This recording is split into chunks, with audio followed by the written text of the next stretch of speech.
Hello, my dear children. A very good evening. I am back with 20 MCQs. और इस 20 MCQs को लेके बेटा हम कंसेप्ट्स को रिवाइज करेंगे. तो ये 20 MCQs बेटा आपके लिए बहुत इंपॉर्टेंट होने वाले हैं. ठीक है, सो फटाफट देखते हैं. और मोस्ट ऑफ द चैप्टर्स के मैं 20 MCQs लेके आई हूँ जिससे आपके ज्यादा से ज्यादा चैप्टर्स आपके रिवाइज हो सके. सो तो पहला क्वेश्चन हमारे पास जो है, the first question is Which of the following will not give iodoform test? iodoform के लिए बेटा क्या जरूरी होता है? जस्ट रिवाइज करिए फटाफट फटाफट फटाफट फटाफट रिवाइज करिए. आयोडोफॉर्म के लिए बेटा क्या जरूरी होता है? आयोडोफॉर्म के लिए आपका अल्फा मिथाइल ग्रुप का होना जरूरी है. तो पहले में देख लेते हैं. Yes, CH3OH, we have methyl group. Then ethanal, ethanal CH3CHO, हमारे पास मिथाइल ग्रुप है. आइसोप्रोपाइल एल्कोहल, हमारे पास यहाँ पर भी मिथाइल ग्रुप है. ठीक है, अभी हमारे पास बेटा क्या पूछा है? और बेंजाइल अल्कोहल. तो बेंजाइल अल्कोहल देख लेते हैं. बेंजाइल अल्कोहल, बेंजाइल अल्कोहल बेटा हो गया. यहाँ पे आपका अल्फा मिथाइल ग्रुप नहीं है, तो आपका बेंजाइल अल्कोहल आइडोफॉर्म टेस्ट नहीं देगा. ठीक है, सो हम लोगों ने फटाफट अपने कंसेप्ट को रिवाइज कर लिया. ये क्वेश्चन बहुत इंपॉर्टेंट है. Then move to the next question.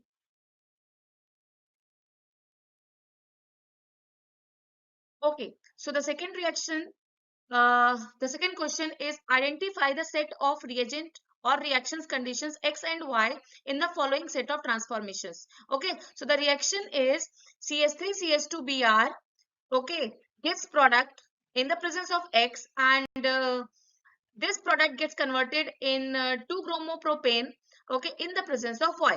तो हमें पहचानना है what are these X and Y.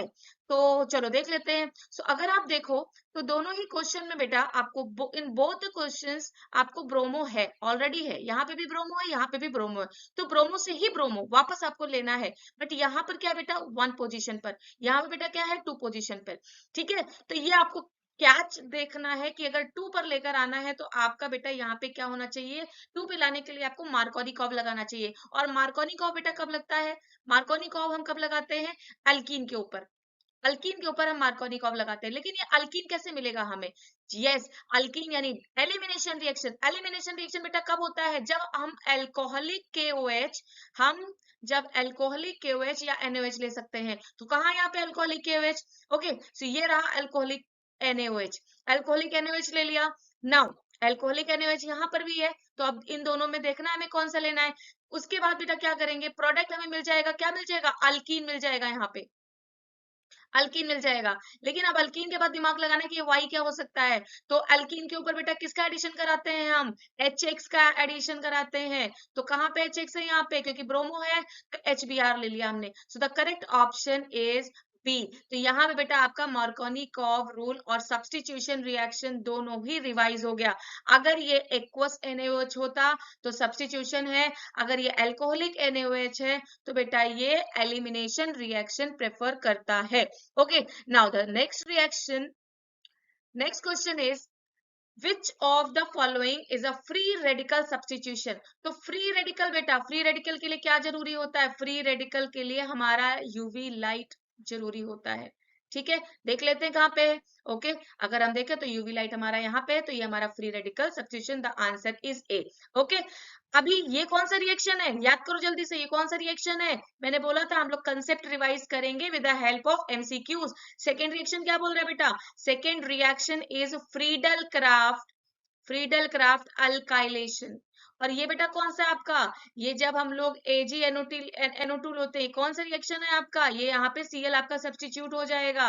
ठीक है, तो ये यहाँ पे जब हम लोग अपना लिगेंड्स के बारे में, ठीक है, AgNO2 एंड NaNO2 के बारे में पढ़ते हैं. ठीक है, तो वहां पे हम ये वाला रिएक्शन रिवाइज करते हैं. देन आ जाइए, ये बहुत इंपॉर्टेंट है. C डबल बॉन्ड O के ऊपर HCN का एडिशन रिएक्शन क्या मिलता है आपको? साइनोहाइड्रेन. तो ये आपका एडिशन रिएक्शन हो गया. फ्री रेडिकल सब्स्टिट्यूशन बेटा कहाँ पे? ये फ्री रेडिकल, ये आपका इलेक्ट्रोफिलिक है, ये आपका सब्स्टिट्यूशन है, ये आपका एडिशन रिएक्शन है. तो आपका फ्री रेडिकल सब्स्टिट्यूशन कौन सा बेटा? Option number A. Then the next question, fourth question, chlorobenzene is formed by reaction of chlorine with benzene. Okay, benzene लिया हमने. ठीक है। बेंजीन से बेटा हमें क्या मिल रहा है, हमने क्लोरोबेंजीन बनाना है, ठीक है। जल्दी से याद करो ये रिएक्शन, क्लोरोबेंजीन बनाना। ये कौन से टाइप का रिएक्शन है बेटा, कौन सा टाइप का रिएक्शन है ये भी सब्स्टिट्यूशन, इलेक्ट्रोफिलिक सब्स्टिट्यूशन रिएक्शन है। अब बेटा यहाँ पे हम क्या ले लेंगे, एनहाइड्रस AlCl3, ठीक। लेकिन बेटा यहाँ पे आपको तो क्वेश्चन पूछा गया कौन सी स्पेसीज अटैक करती है, ये कौन सा होता है, Cl- होता है या Cl+ होता है, दैट इज Cl+, क्योंकि यहाँ पे बेटा किसका अटैक हो रहा है, इलेक्ट्रोफाइल का, और इलेक्ट्रोफाइल पे बेटा कौन सा चार्ज होता है, पॉजिटिव चार्ज, ठीक है। So that is the fourth question. Then next आ जाइए, फिफ्थ क्वेश्चन, टॉलविन। टॉलविन बना लेते हैं, टॉलविन, टॉलविन, टॉलविन बना लिया हमने। टॉलविन, इन्होंने क्या क्वेश्चन बोला है बेटा, कि टॉलविन हमारा जब रिएक्ट करता है, ठीक है, टॉलविन हमारा रिएक्ट करता है हेलोजन के साथ, ठीक है, in the presence of iron, iron 3 chloride FeCl3, ठीक है। और हमें ortho and para, ortho and para position, ortho and para के कंपाउंड मिलते हैं। ऑर्थो पैरा देखते ही जान जाना कौन से टाइप का रिएक्शन है बेटा, इलेक्ट्रोफिलिक सब्स्टिट्यूशन रिएक्शन। तो क्या ऑप्शन इसका हो जाएगा, इसका करेक्ट ऑप्शन आपका बी हो जाएगा, ठीक है। B is the correct option, that is electrophilic substitution reaction. Electrophilic elimination, elimination में हमारा डबल बॉन्ड बनता है, सब्स्टिट्यूशन में सब्स्टिट्यूशन होता है, एडिशन में हमारा नॉर्मली एडिशन कहाँ पे होता है बेटा, जब हम अपना डबल बॉन्ड ले लेते हैं या डबल कार्बोनिल कंपाउंड ले लेते हैं, और न्यूक्लियोफिलिक सब्स्टिट्यूशन जब सब्स्टिट्यूशन होता है न्यूक्लियोफाइल की वजह से। Okay, then the next question is question number 6, which reagent will you use for the following reaction. एक रिएक्शन है, ठीक है, और आपको बेटा पूछा गया है कि यहाँ एरो के ऊपर यहाँ पे आप कौन सा रिएजेंट लोगे, ठीक है, आपको ये क्वेश्चन पूछा गया है। तो बेटा आप जरा ध्यान से देखो यहाँ पे कौन सा रिएक्शन, कौन सा लेना है रिएजेंट, ठीक है। तो अगर यहाँ पे देखो ध्यान से, तो यहाँ पे मोनो, ठीक है, mono substituted, mono substituted compound मिल रहा है, मोनोक्लोरो सब्स्टिट्यूटेड, मोनोहेलो। तो मोनोहेलो बेटा कब होता है, मोनोहेलो मिलता है हमें, X लेते हैं, X2 in the presence of UV light. कहाँ है ऑप्शन, कौन सा बेटा, ये वाला ऑप्शन, ऑप्शन नंबर ए, ठीक है। Then the next question is the position of Br in the compound is, ठीक है, ये हम लोग हैलो डेरिवेटिव में सबसे पहला करते हैं, that is under classification of the hello derivative, ठीक है। सो पोजीशन क्या है Br की, अल्काइल है, अराइल है, विनाइल है या सेकेंडरी है, ठीक है। तो अलाइल है, अराइल है, विनाइल है, इसको देख लेते तो हम पहले बना लेंगे अपना कंपाउंड। क्या पूछा है, CH3CH। देखो बेटा ऐसे क्वेश्चन का आंसर तभी कर पाओगे जब आप स्ट्रक्चर को ओपन कर लोगे, CH देन CBr, ठीक है, CH3 एंड CH3, ठीक है। क्या बताया मैंने बेटा, अगर आपका स्टार कार्बन मतलब जो आपका डायरेक्ट हैलोजन से अटैच्ड है, अगर वो sp3 हाइब्रिडाइज्ड है और उसका neighbouring carbon okay, neighbouring carbon आपका sp2 हाइब्रिडाइज्ड है, डबली बॉन्डेड है, तो वो बेटा किस में आ जाता है, आपका अलाइल में, ठीक है। और बेटा विनाइल में क्या हो जाता है, विनाइल में आपका जो स्टार कार्बन है वही बेटा आपका क्या होता है, डबली बॉन्डेड होता है, ठीक है, दैट इज विनाइल हैलाइड। तो ये आपका विनाइल हैलाइड बेटा। बेंजाइल बेटा, बेंजाइल क्या होता है आपका, बेंजाइल आपका होता है ऐसा कुछ, स्टार कार्बन आपका बेंजीन रिंग से अटैच्ड है, ठीक है। तो ये आपका बेंजाइल हो गया। देन आ जाइए बेटा आपका अराइल अल्काइल, तो आपको पता ही है, ओके। तो विनाइल, अलाइल, बेंजाइल, और अराइल क्या होता है बेटा, अराइल, अराइल इज डायरेक्टली आपका जो स्टार कार्बन और बेंजीन रिंग का पार्ट होता है। तो ये हो गया बेटा अराइल, और यहाँ पे भी ये sp2 हाइब्रिडाइज होता है।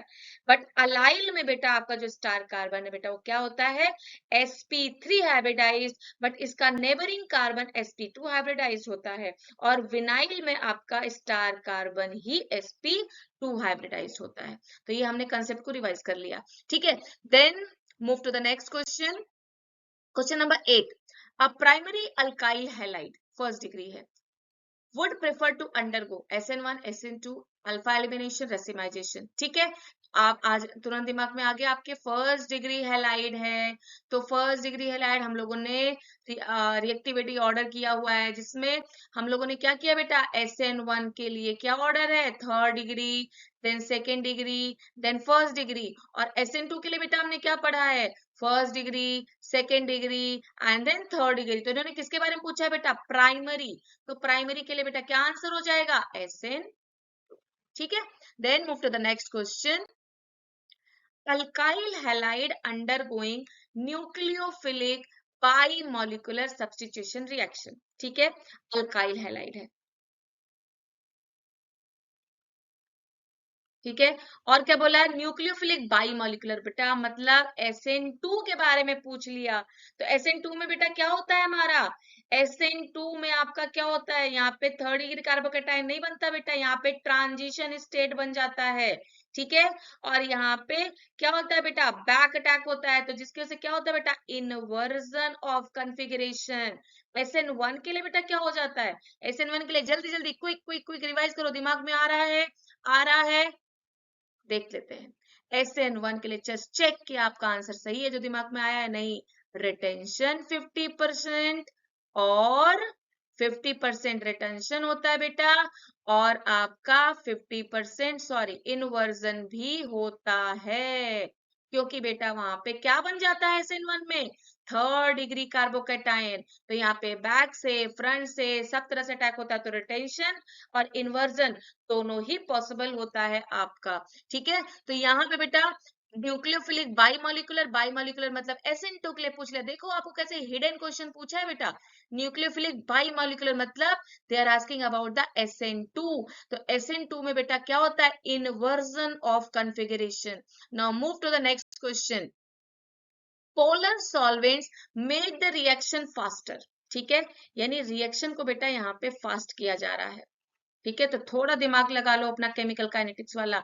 रिएक्शन को फास्ट किया जाता है, कैसे फास्ट किया जा सकता है, हम कैटालिस्ट डाल देते हैं, एक्टिवेशन एनर्जी को क्या करते हैं बेटा, अगर सी यहां से यहां तक जाना है तो हम क्या कर देते हैं, इस एनर्जी को, ये अगर ये थ्रेशोल्ड एनर्जी है तो इसी को क्या कर देते हैं बेटा, हम डिक्रीज कर देते हैं कैटालिस्ट डाल के। तो पोलर सॉल्वेंट यहाँ पे कैटालिस्ट की तरह काम करते हैं बेटा, वो क्या कर देते हैं, डिक्रीज कर देते हैं एक्टिवेशन एनर्जी को, और ट्रांजिशन स्टेट को बेटा आपके क्या कर देते हैं, स्टेबिलाईज कर देते हैं। तो नॉर्मली ये SN2 के लिए होता है बेटा।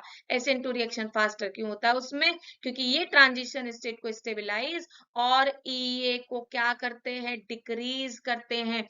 अगर कोई रिएक्शन फास्टर हुआ इसका मतलब उसके एक्टिवेशन एनर्जी को क्या कर दिया हमने, डिक्रीज कर दिया, तो फटाक से वो यहाँ पे पहुंच गया। Now move to the next question.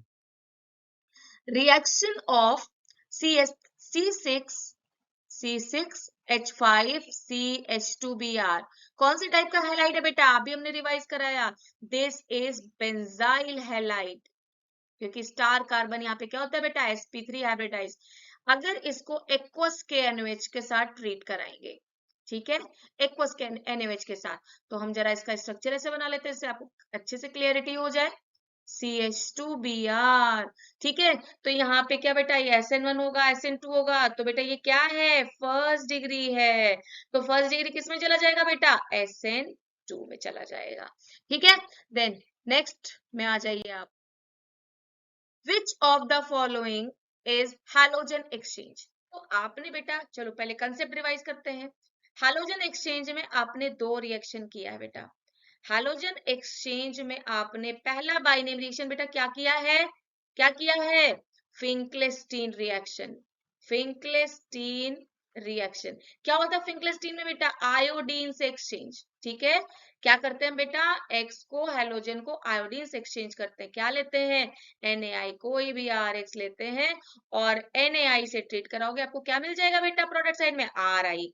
Then second क्या किया हमने halogen exchange, Swarts reaction. Swarts reaction में बेटा क्या होता है, कोई भी हम हैवी फ्लोराइड ले लेते हैं, ठीक है, सपोज हमने ले लिया AgF, ठीक, और RX ले लिया यहाँ पे, तो हम क्या करते हैं बेटा, हमको क्या मिलता है, फ्लोराइड मिल जाता है प्रोडक्ट साइड में। तो यहाँ पे ऐसा मिलता जुलता कौन सा रिएक्शन है हैलोजन एक्सचेंज का, first one, first one is the right answer. I hope आप लोग के आंसर सही जा रहे हैं क्योंकि आप लोग अब रिवाइज कर चुके हो मोस्ट ऑफ द थिंग्स को। अब आ जाइए question number 13। Very very very nice question. जैसे ही आपको बेटा ये दिखता है कार्बोनिल ग्रुप, इसका मतलब बेटा यहाँ पे एडिशन रिएक्शन होगा, क्योंकि यहाँ पे क्या हो गया, इलेक्ट्रोमेरिक इफेक्ट। यहाँ पे पार्शियल नेगेटिव और यहाँ पे पार्शियल पॉजिटिव आया। कोई अटैकिंग रिएजेंट HCN ले लिया हमने, HCN को ब्रेक करेंगे, CN पे नेगेटिव, हाइड्रोजन के ऊपर पॉजिटिव। हाइड्रोजन कहाँ पे चला जाएगा बेटा, ऑक्सीजन के ऊपर, और CN कहाँ चला जाएगा, कार्बन के ऊपर। तो आपको क्या मिल जाएगा, आपको मिल जाएगा कुछ ऐसा, CN। ठीक, तो कहाँ पे किसमें दिख रहा है आपको HCN से रिएक्ट करा के, ये देखिए आप, OH और CN। अब बेटा ये जो है ना आपको कहीं भी दे सकते हैं, किसी भी कंपाउंड के साथ दे सकते हैं। आपको कुछ ऐसा दे दिया, कंफ्यूज नहीं होना है, आपको सिर्फ कंसेप्ट लगाना है कि कार्बोनिल कंपाउंड है। अब यहाँ पे आपका एडिशन रिएक्शन हो जाएगा। ठीक है, डन। सो ये बन जाता है। अच्छा, इसको बोलते क्या बेटा, इसको बोलते हैं हम लोग साइनोहाइड्रिन। साइनो, और इसको क्या बोले, हाइड्रिन। बहुत इंपॉर्टेंट है और इस क्वेश्चन के पूरे पूरे आने के चांसेस हैं, तो रिवाइज जरूर कर लीजिएगा। तो इसका बेटा ऑप्शन आपका साइनोहाइड्रिन वाला हो जाएगा। Then move to the next question. Very very very good question, बहुत हिडन क्वेश्चन है बेटा। आपको दे दिया है एक कंपाउंड है CH3CHO।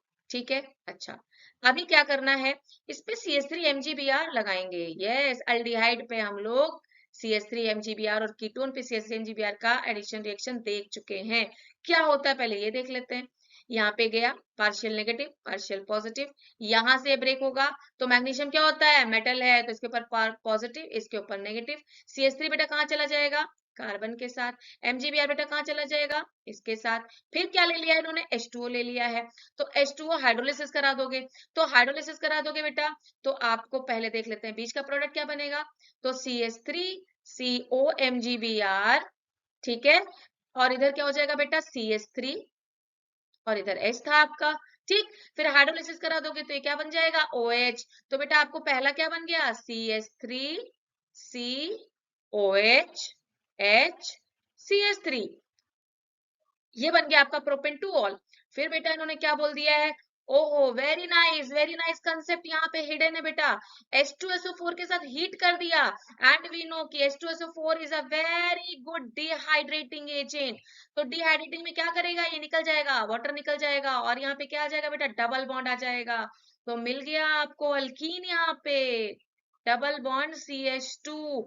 अल्कोहल में अगर हम H2SO4 डालेंगे तो H2SO4 is a very good dehydrating agent, पानी को निकाल देगा, यहाँ से पानी को पूरा निकाल देगा, डिहाइड्रेट कर देगा, और उसके बाद हमें मिल जाएगा अल्कीन। और उसके बाद बेटा अल्कीन पे अगर हम हाइड्रोबोरेशन करा देंगे, ठीक है, तो आपको फर्स्ट डिग्री अल्कोहल मिल जाएगा, CH3 CH2OH। ओके बेटा, I hope it is clear. अच्छा, अच्छा, अभी आपको बेटा ये क्यों मिला, हाइड्रोबोरेशन करा के आपको ये क्या मिल गया, ये फर्स्ट, ये आपका अगर देखिए तो फर्स्ट प्रोपेनॉल है, one propanol, propane one all. और ये क्या था बेटा, ये क्या था आपका, propane two all, propane one all, propane two all. तो बेटा कैसे आइसोमर्स है, आइडेंटिकल है, नो। पोजिशनल है, यस, पोजिशनल आइसोमर है बेटा। फंक्शनल नहीं हो सकते क्योंकि फंक्शनल ग्रुप दोनों के सेम है। तो आपको बेटा ऐसा क्वेश्चन आ गया।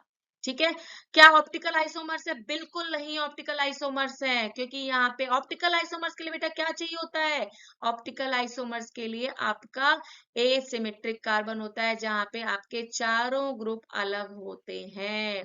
तो ये कंसेप्ट भी रिवाइज हो गया। ओके, कायरल कार्बन का होना जरूरी होता है ऑप्टिकल आइसोमर्स होने के लिए। तो यहाँ पे बेटा आंसर क्या हो गया आपका, they both are positional isomer. बेटा कैच कैसे करोगे, कैच कैसे करोगे, सी, अगर देखो आपने हाइड्रोबोरेशन कहाँ पे किया है, आपने हाइड्रोबोरेशन अल्कीन पे पढ़ा है अपने सिलेबस में, थोड़ा बहुत भी अगर याद आ गया तो दिमाग लगाओ, शायद यहाँ अल्कीन बन रहा होगा। अल्कीन, फिर आप बैक जाओ, H2SO4 है, यानी डिहाइड्रेटिंग एजेंट है, यानी ये एलिमिनेशन हो रहा है बेटा यहाँ पे, तो ये क्या बन सकता है आपका, फिर आप बैक बैक बैक जाओगे, 100% you will get the answer. Now move to the next question. Very good question of chemical kinetics. Chemical kinetics का बहुत ही खूबसूरत क्वेश्चन है, क्योंकि इस क्वेश्चन से आप मैक्सिमम पूरा चैप्टर रिवाइज कर रहे हैं बेटा। ठीक है, चलो देख लेते हैं। क्वेश्चन है, a Pransh after learning chemical kinetics chapter in class he made notes for zero order and first order reactions as given below. ठीक है, ये एक डेटा उसने बनाया है। इसमें क्वेश्चन क्या पूछा है आपका? The question is but he made few mistakes. Identify, okay, the wrong one. चलो देख लेते हैं। जीरो ऑर्डर के लिए बेटा क्या लिखा है? जीरो ऑर्डर के लिए अगर डिफरेंशियल रेट लॉ होगा तो dr by D T minus के, वेरी गुड, बहुत सही है। ओके, और फर्स्ट ऑर्डर के लिए dr by D T minus के आर, ये भी सही है आपका। देन सेकेंड आ जाइए। सेकेंड में बेटा इन्होंने क्या लिखा है? Integral rate law. तो केटी क्या हो जाएगा आपका? R naught by R, yes ये भी सही है आपका। और बेटा इसके लिए क्या हो जाता है आपका? R is equal to R naught e की power minus k t. R is equal to R naught e की पावर माइनस के टी, ये भी सही है। अब आ जाइए बेटा, स्ट्रेट लाइन प्लॉट। यस कब मिलेगा? जब L N R versus T आप प्लॉट करोगे, और यहाँ पे R versus small T plot करोगे, स्ट्रेट लाइन मिलेगा। हाफ लाइफ का फॉर्मूला देखते हैं। No no no no no no, ये हो गया टी हाफ। क्या होता है बेटा? टी हाफ इसका क्या हो जाता है? आर नॉट बाई टू के। तो गलत, ये गलत। इसके लिए देख लेते हैं, ये भी गलत। ये तो आपका 0.693 बाई के हो जाता है, यानी आर से तो इसका कोई लेना देना ही नहीं है। तो ये दोनों गलत हो गए। अब देख लेते हैं unit. Mole litre inverse sec inverse सही है, और इसका सेक इनवर्स सही है, बाकी चीज सही है। तो गलत कौन सा आ रहा है आपका? Fourth one. सो आंसर कहाँ है? Only fourth one. तो आंसर इसका बन गया बेटा सी। बहुत ही ज्यादा इंपॉर्टेंट क्वेश्चन बेटा है ये, और मैंने कंसेप्ट रिवाइज करने के हिसाब से एमसीक्यूज बनाए हैं। देन आ जाइए आप, what will be the rate equation for the reaction 2x plus Y is equal to Z. Okay, but आगे कंडीशन क्या दे दी है वो तो देखिए। If the order of the reaction is zero. ओहो, तो जीरो के लिए बेटा क्या हो जाता है? जीरो के लिए हमारा रेट इज इक्वल टू के हो जाता है। ठीक, तो जीरो ऑर्डर के लिए आपका रेट के बराबर हो गया। ठीक, बहुत इजी हो गया आपका। देन नेक्स्ट क्वेश्चन, आ गए हम लोग इलेक्ट्रोकेमिस्ट्री के क्वेश्चन पे। ठीक है, तो देख लेते हैं इलेक्ट्रोकेमिस्ट्री का। अच्छा सा खूबसूरत सा क्वेश्चन है ये इलेक्ट्रोकेमिस्ट्री का। ओके, क्या क्वेश्चन है? CuCu2 plus single vertical line, then double vertical line. ठीक है, अच्छा, देन Hg2 प्लस Hg। तो देख लेते हैं बेटा, पहले क्या बोला है? पहले में हमारा Cu 2 प्लस में कन्वर्ट हो रहा है। कैसे कन्वर्ट होगा बेटा? By losing two electron, Cu2 plus बन जाएगा। फिर क्या बोला है बेटा? Hg2 प्लस आपका Hg में कन्वर्ट हो रहा है। तो Hg2 प्लस बेटा Hg में कब कन्वर्ट होगा आपका? कब कन्वर्ट होगा? रिड्यूस हो रहा है ना। ये तो 0 से +2 में गया था तो ऑक्सीडाइज हुआ। ऑक्सीडाइज कब होता है? By losing electrons. 2 प्लस है तो 2 इलेक्ट्रॉन लूज किया। बट यहाँ पे क्या हो रहा है? 2 प्लस से 0 में जा रहा है तो रेड्यूस हो रहा है। क्या करेगा? तो इलेक्ट्रॉन को आपका गेन करेगा। तो यहाँ पे गेन हो गया, और पहले वाले में क्या हो गया? आपका लूज हो गया। That is loss of electron and here is the gain of electron. अच्छा, अब इलेक्ट्रॉन इलेक्ट्रॉन हमने कैंसिल कर दिया। क्या है हमारे हाथ में? Cu Hg2 plus will give Cu2 plus plus Hg। देख लो कहां पर है ये, कहां पर है बेटा? ये रिएक्शन है। आंसर हो गया आपका टी। ठीक है, okay. Then move to the next question. Very beautiful question it was बेटा। Now next question. ओहो, very good. Limiting molar conductivity of Ca2 plus and Cl minus. तो हमें निकालना है CaCl2 का बेटा। ठीक है, चलो देख लेते हैं। Ca2 प्लस हो गया, प्लस कर देंगे। ये क्या हो गया बेटा आपका? ये आपका हो जाएगा लैम्डा नॉट। ये बेटा 2Cl माइनस हो गया आपका। ठीक है, ओके, बिकॉज एक कैल्शियम के लिए आपको कितने Cl चाहिए होते हैं? 2 Cl चाहिए होते हैं। ठीक, अब क्वेश्चन क्या पूछा है? ओके, इन केस इंडिविजुअल आपके दिए हुए हैं। Okay, are this 119 and 76.3 Okay, Siemens centimeter square mole inverse. Then the value of limiting molar conductivity of CaCl2 will be, तो CaCl2 का निकाल लो, बहुत इजी है. Ca2 प्लस का कितना दिया हुआ बेटा? 119, और इसको ऐड कर दो, कितना? बट यहाँ पे बेटा 2 Cl है और इन्होंने 1 Cl का दिया है, तो यही में बच्चे गड़बड़ कर देते हैं. यहाँ पे 2 से मल्टीप्लाई करना पड़ेगा. 76.3. आंसर कितना आएगा आपका? यहाँ पे 119 प्लस 6 2 एंड कितना हो गया आपका? इधर आ जाएगा 152. ऐड कर लो. ऐड करके कहाँ पे बेटा कौन सा आंसर मैच करेगा आपका? 0.6 172. तो कहाँ पे मैच कर रहा है बेटा? Option number B is the right answer. Easy था. ऐसे क्वेश्चन आपको आ जाएगा बेटा एमसीक्यू में. कंसेप्ट भी रिवाइज हो गया आपका. मोलर कंडक्टिविटी कौन बोलता है इसको? कोलराश लॉ. कोलराश लॉ क्या बोलता है बेटा? डाइल्यूशन के लिए बोलता है. कोलराश लॉ आपका बोलता है कि अगर हमने सॉल्यूशन को बहुत ही ज्यादा डाइल्यूट कर दिया, तो यहाँ पे जो मोलर कंडक्टिविटी होती है वो उनके इंडिविजुअल आयंस की वजह से होती है. उनकी मोलर कंडक्टिविटी उनके इंडिविजुअल आयंस की होती है. ठीक है, करेक्ट. तो अब हम आगे बढ़ते हैं. आगे के क्वेश्चन पे देखते हैं. अगला क्वेश्चन क्या है? Okay, helical structure of protein, ठीक है, इज स्टेबिलाइज्ड बाय. तो प्रोटीन कैसे स्टेबिलाईज होता है? ठीक है, आप ऐसे से देखते हो, आपको स्ट्रक्चर होता है, ऐसे से स्ट्रक्चर होता है ना, और आपके जो कोडिंग होते हैं, वो कोड न्यूक्लिक एसिड्स के जो कोड होते हैं वो आपके यहाँ पे एक दूसरे से जुड़े होते हैं. ठीक है. नाउ ये स्टेबिलाईज्ड कैसे होता है, स्टेबल कैसे होता है? तो ये जुड़े तो होते हैं बेटा, आपको पता होगा, पेप्टाइड बॉन्ड से. ठीक है, लेकिन ये स्टेबिलाईज्ड कैसे होते हैं वो याद रखिएगा. इधर और इधर के बीच में कौन सी बॉन्डिंग होती है? Hydrogen bonding. I find this question also very important one and especially for non bio students. ठीक है, ये क्वेश्चन बहुत ही इंपॉर्टेंट है. सो आई होप आपको 20 क्वेश्चंस के थ्रू मैंने कंसेप्ट को रिवाइज करा दिया है. तो just revise this questions again and again. Fast forward करके इसको फटाफट से रिवाइज कर लेना और चीजें आपके पूरे कंसेप्ट आपके रिवाइज हो जाएंगे. ओके बेटा. सो एग्जाम टाइम है. Eat healthy, stay healthy, do hard work with smart work. Okay, so thank you so much. Bye bye. Good night.